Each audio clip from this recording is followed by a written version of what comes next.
Everyone. तो अब इस वीडियो से हम लोग जो है फाइनली कटायन डिटेक्शन स्टार्ट करने वाले हैं।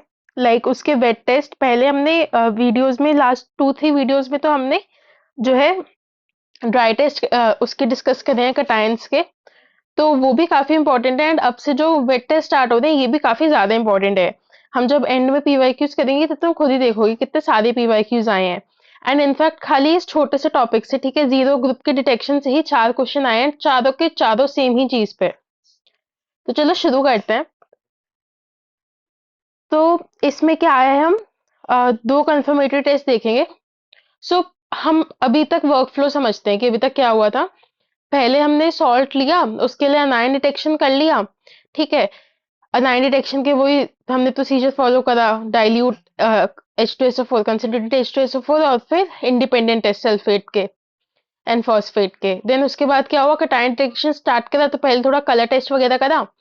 देन उसके बाद हमने क्या करा, ये कटायन डिटेक्शन स्टार्ट कर ली।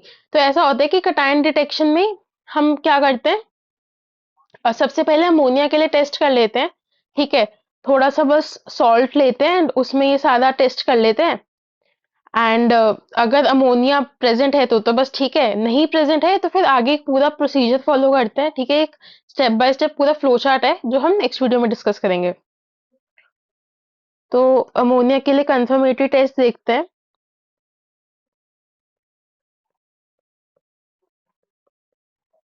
इसको तो हम थोड़ा वैसे मान सकते हो जैसे सल्फेट फॉस्फेट के लिए इंडिपेंडेंट चेकिंग थी ना, अमोनिया के लिए भी वैसे इंडिपेंडेंट चेकिंग कर रहे हैं। तो अपने पास पहला है NaOH टेस्ट। तो NaOH नाम से ही पता चल रहा है कि रिएजेंट टेस्ट की बात हो रही है ना।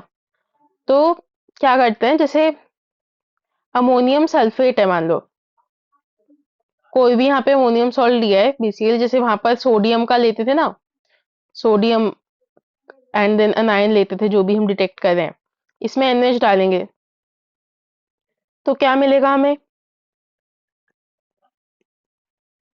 NH3 प्लस H2O, ठीक है। तो अब ये सेम चीज तुम ग्रुप 15 में भी देख के आए थे अमोनिया के प्रिपरेशन में। यही ब्यूटी है इनऑर्गेनिक की, 10 जगह से रिलेट हो जाती हैं चीजें। तो ग्रुप 15 में भी अमोनिया की प्रिपरेशन में देख के आए थे हम ये चीज, है ना। वहां भी मैंने बोला था अमोनिया का काफी अच्छा ओवरलैप है सॉल्ट से। तो देन ये जो NH3 बनता है, हम फर्दर क्या करते हैं, इसके पास एक रॉड लाते हैं डिप्ड इन HCl। क्लोरीन के केस में उल्टा करा था, rod dipped in NH4 plus के सॉल्यूशन लाए थे, यहाँ पे रॉड डिप्ड इन HCl ला रहे हैं। तो उससे क्या होता है कि व्हाइट फ्यूम्स बन जाते हैं, किसके, NH4Cl के। इसको हम व्हाइट से ही लिखते हैं ताकि याद रहे तुम्हें, ठीक है। तो ये पहला NaOH टेस्ट है। अब हम जो है दूसरा देखते हैं। इनफैक्ट चलो इस पूरे को ही व्हाइट से लिखो ताकि याद रहे। अब हम नेक्स्ट देखते हैं which is the very very very important, जिसपे ही सारे के सारे क्वेश्चंस आए हैं इस ग्रुप से, that is the Nessler reagent test.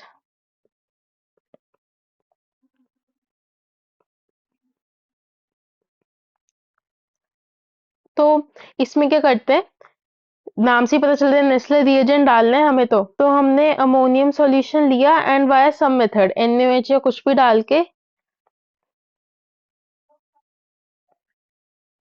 हमने क्या करा, हमने NH3 रिलीज करा दी, जैसे यहाँ पर भी हुई थी NH3 रिलीज, है ना। तो उसके बाद क्या करा, इस गैस को जो है हमने पास करा दिया विथ नेस्लर सॉल्यूशन, ठीक है, नेस्लर रिएजेंट। नेस्लर रिएजेंट क्या होता है, वेरी इंपॉर्टेंट, K2HgI4। इसको याद कर लो, इसको अपने मन में बिठा लो, ये है नेस्ले रिएजेंट। और बेसिक मीडियम रख रहे हैं, ठीक है, KOH डाला साथ में। जनरली ऐसे टाइम पे ना सेम ही केटायन का लेते हैं, जैसे यहाँ पर पोटेशियम है तो यहाँ पर भी पोटेशियम ही ले रहे हैं। तो इससे हमें मिलता है वेरी इंपॉर्टेंट HgO डॉट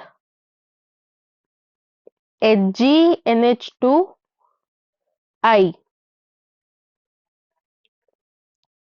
तो यहाँ पर देखो Hg+2 में ये दोनों जगह NH2- और I- और यहाँ पे O2-।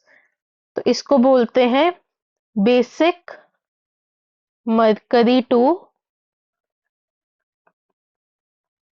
अमीनो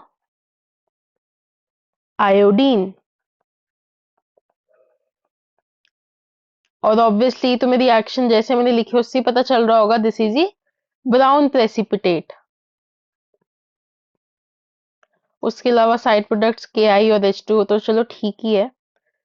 तो मेन ये चीज थी, ठीक है, इसको याद रखो काफी अच्छे से, ये काफी ज्यादा इंपॉर्टेंट है। देखो यहाँ नीचे भी NH3 चाहिए, तो बेसिकली दोनों टेस्टिंग में ऐसा था कि NH4 से तुम NH3 बना रहे हो। इसको तुम ऐसे HCl टेस्ट भी बोल सकते हो, वैसे वो ज्यादा बेटर है क्योंकि NaOH से तो बस NH3 निकाल रहे हो।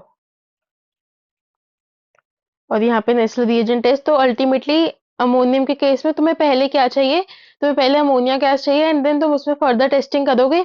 एक में तुमने HCl डाल दिया और एक में तुमने नेशनल रिएजेंट डाल दिया। ओके, तो इतना ही था ग्रुप 0 यानी कि हमारे अमोनियम की टेस्टिंग में। अब चलो पीवाईक्यूज देखते हैं। So this is the PYQ time now. ठीक है, थ्योरी तो हमने पढ़ ली, अब देखते हैं कि पहले सालों में इसके किस टाइप के क्वेश्चंस आए हैं। तो on passing a gas x through Nestle reagent, अच्छा एक्स को इन्होंने नेस्ले रिएजेंट से पास करा। ये बोल रहे हैं एक ब्राउन प्रेसिपिटेट मिल रहा है इन्हें।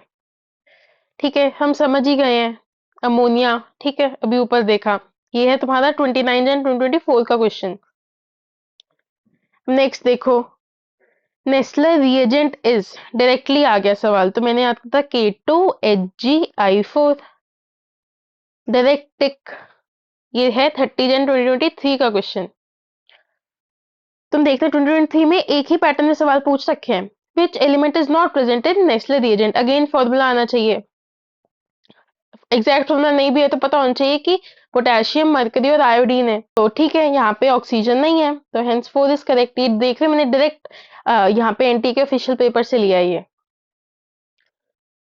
ये भी मैंने डायरेक्ट पेपर से लिया है। सो element not present in Nestle reagent is, 6 अप्रैल 2023 का क्वेश्चन है। तो यहाँ पर हमें पता है ये तीनों हैं, तो इसलिए ये हो गया आंसर। तो सेम ही पैटर्न या सेम ही तरह का क्वेश्चन उन्होंने 2023 में देख लो, बस फॉर्मूला पे ही 3 बार ही पूछ लिया। तो इस साल भी हो सकता है रिपीट हो जाए, तो इसलिए ये काफी ज्यादा इंपॉर्टेंट है। एंड यहाँ पे तुम देख ही रहे हो, ये मेरे हैंड पिक्ड क्वेश्चन ही है, मतलब ज्यादातर क्वेश्चन हमने डायरेक्टली उनके ऑफिशियल पेपर से ही उठाए हैं। So that's all for this video. Next video में हम डिस्कस करेंगे कि हम आगे कैसे कटायन डिटेक्शन प्रोसीड करेंगे in a systematic fashion. Thank you.